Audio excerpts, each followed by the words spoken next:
everybody, c'est l'heure du Hey Lundi Party où je vous parle de mes lectures passées, présentes et futures de la semaine. Alors la semaine dernière, je vous laissais avec le tome 1 des Gardiens des éléments, c'est bien ça. La maîtresse du vent par Rachel Caine, édité chez Panini dans la collection Crimson.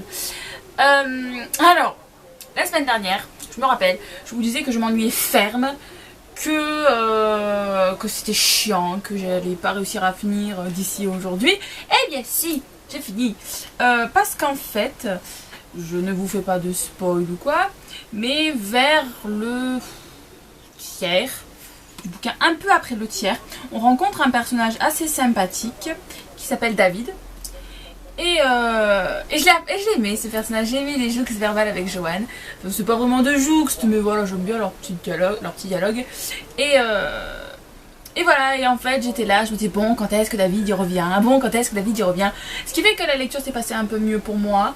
Je pense pas que je lirai la suite tout de même parce que voilà, c'était quand même pas mal descriptif et donc trop descriptif à mon goût. Mais c'était mieux. Qu'est-ce que je vous disais la semaine dernière, donc j'ai pu quand même assez vite le lire vu que donc j'ai d'autres choses à vous présenter entre temps. Donc voilà, après si le résumé vous tente, sincèrement allez-y. Moi je sais que voilà, ça m'intriguait cette histoire de pouvoir façon X-Men pour contrôler les éléments, un peu comme Tornade. J'ai testé, ça m'a pas plu. Voilà, après je me répète, mais j'aime bien les éditions Panini parce qu'on en a pour son argent.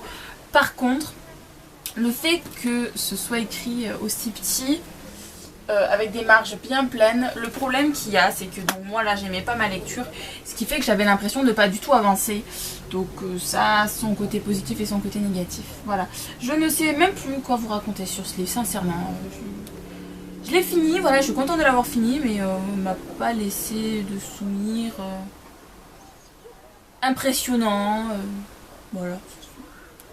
Je vais très vite oublier. Je pense que d'ici 2 semaines, vous me demandez qu'est-ce que j'en pense, je pourrais même pas vous dire, je ne saurais plus. Je vous reviendrai juste que la lecture aura été difficile. Voilà. Après, ah oui, j'ai oublié de le dire, mais j'ai fait ce livre en lecture commune avec ma copine Jen du blog Devil Manga & Cry, et je vous mettrai le lien vers son blog en barre d'infos. Oh, mais c'est dur aujourd'hui, dis donc. Donc voilà, autre lecture commune mais avec une autre personne, avec Virginie du blog Verifrelia. Je me suis fait La petite fêlée aux allumettes de David, mon fils. Moi j'ai l'édition Françoisir, mais il est aussi disponible chez Pocket. Un tout petit bouquin qui fait 220 pages. Donc voilà, parce que j'ai eu envie un peu de m'initier au thriller, j'essaye un peu de changer de style de lecture. Pas, comment dire... pour changer complètement de bord, hein, je pourrais pas me passer de fantastique, mais justement pour diversifier un peu et pour éviter que je me lasse du schéma habituel. Si vous voulez, en young adulte, ça me gêne pas, parce que justement à chaque fois que je lis du young adulte, j'ai aucune attente, donc ça passe tout seul.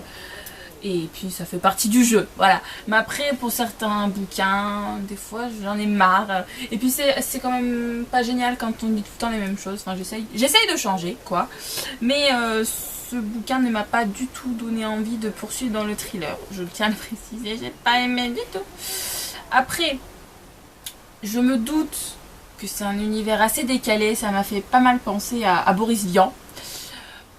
Donc déjà je n'avais pas adhéré à Boris Vian en terminale, je ne veux pas adhérer maintenant. Donc ça se voit que au moins je sais ce que j'aime pas. Voilà.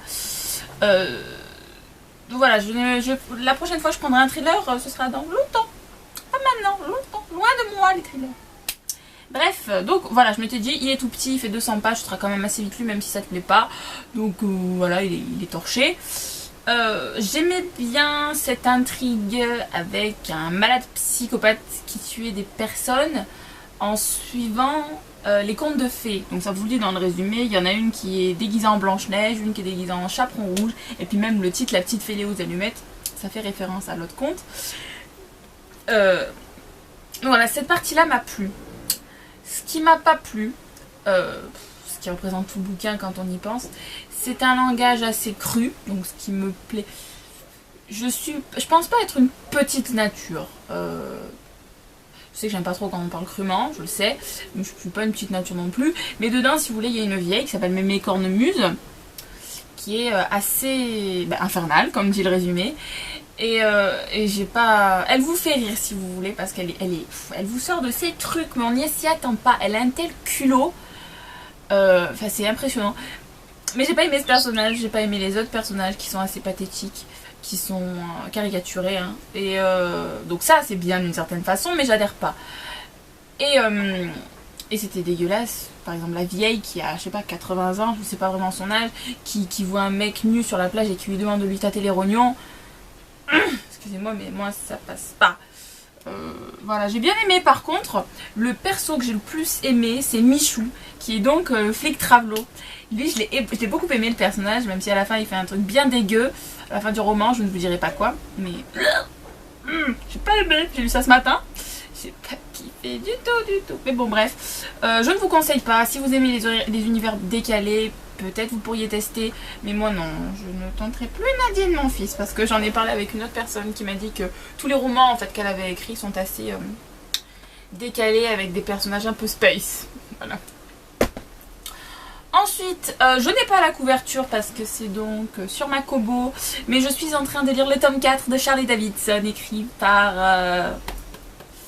Ah, je me déteste.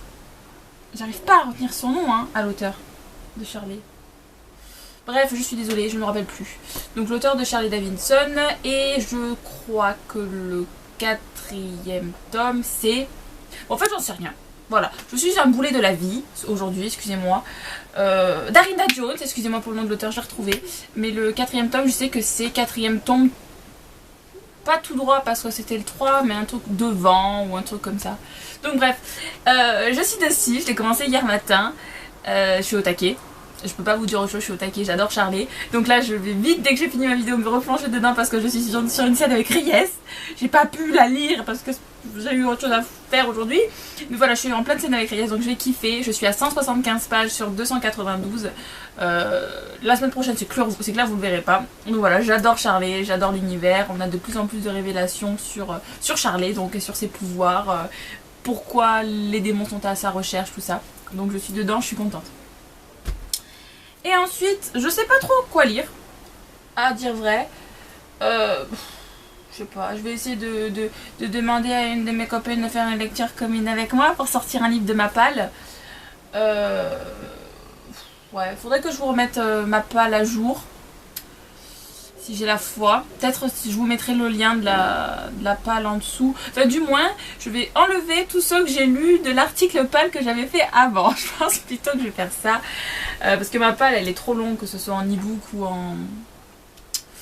ou en papier. Il faudrait que je vous fasse je sais pas comment je pourrais trouver un site en fait où je pourrais mettre ma palle e-book. Que mes e-books en palle quelque part.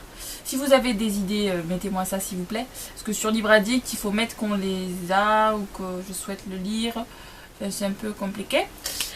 Et donc, tout ça pour dire que celui que je pense me faire, c'est... mais qu'est-ce que tu fais là tout seul de Pierre Oh mon dieu, non russe j'imagine. Zlalowski, qui est édité donc chez Piment dans la collection. Donc chez France Loisirs dans la collection Piment. Parce que même chose, c'est un contemporain, je lis pas souvent de contemporain, il fait 286 pages, donc même chose, ce sera quand même assez vite lu si l'envie m'en prend. Et donc ça me coupera un peu de la bitlite, mais je sais pas. Donc voilà, mais si entre temps, si pendant que vous voyez ma vidéo, vous allez voir mon article pâle et que vous voulez faire un livre en lecture commune avec moi dans toute ma liste, proposez-moi de suite, je lirai pas lui, je lirai un autre, et ce sera très bien pour ma pâle que j'en lise un. Voilà. Bon, messieurs, dames, je vous laisse. Je vous souhaite une bonne soirée, de bonne lecture et à bientôt. Ciao!